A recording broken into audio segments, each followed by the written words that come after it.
So as long as like 35% of the welds will hold, this is gonna be fine. Oh, what the hell was that? Alright, the task at hand today is getting this Badlands 2000 winch installed. Just a little cheap winch that I bought from Harbor Freight. As a matter of fact, it was on sale, so normally this goes for 60 bucks. Picked it up after tax, $50. Going to be installing it on the trailer so that the next time I go to pick up some machinery that isn't running, say for example the last orange lawn tractor that I had, I don't have to push it. I can just hit a button and it's going to do the work for me.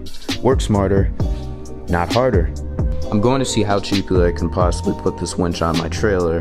It did not come with a bracket and it did not come with a fair lead. In a previous video, I pulled these parts off of the bagging system of a broken riding mower and scrapped the rest of the metal.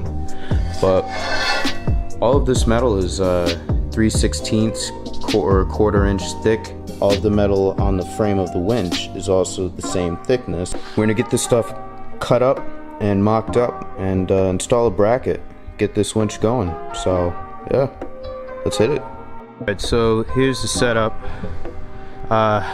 Some requirements for this bracket. I wanted it to be possible for me to remove the winch after it was set. So the bolt holes are going to go here. There's plenty of wrench access under here to get it out. I wanted to make sure that it was welded on 4 sides on each leg. So we have 1, 2, inside here is 3, and on the other side 4, and the same on every other side. And then on here, what I plan to do is weld this all the way around. So we're gonna go all the way in, all the way, all the way, and all the way. You might say, geez, guy, it's a 2,000 pound winch. Yeah, you're right. And with a good welder, I wouldn't really be concerned, but slight disadvantage. Honestly, this welder's really starting to aggravate me, but I'm giving it the best possible. I'm giving the welder the best possible chance. We're gonna weld on every side. The prep work is good. I'm giving it a preheat.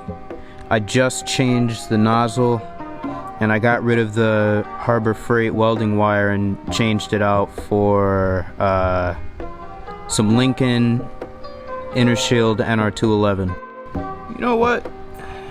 That almost looks like a weld if you don't look left. It's an $89 welder and I probably haven't welded in about a year and a half, but hey, it's a weld.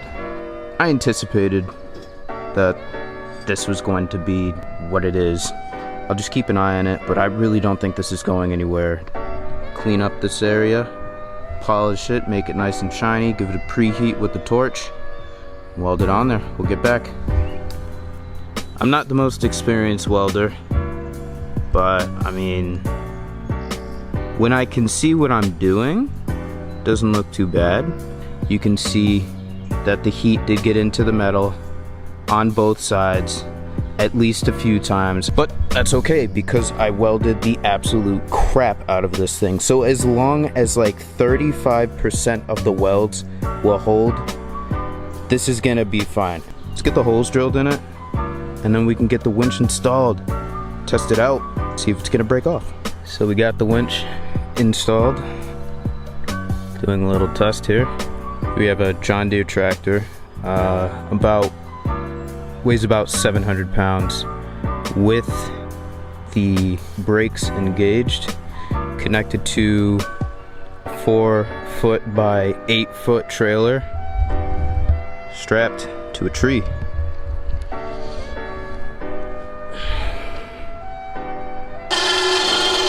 Feels like a dream.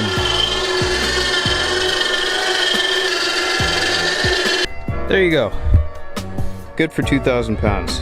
I think all that's left to do is just pull the actual winch off and give the bracket a coat of paint so it won't rust, and I'd call this a job almost well done. You guys have a good one. I'll see you in the next video. Well, I was halfway through painting, and then as you can see, this kind of came in about 3 minutes. It just went from not raining, the ground was dry, to this. Paint job's probably not going to look too great, huh? But doesn't matter, because it works. But when I get that new lawn tractor to throw this spare motor in, I won't have to push it up, and it's gonna be freaking awesome. Adios.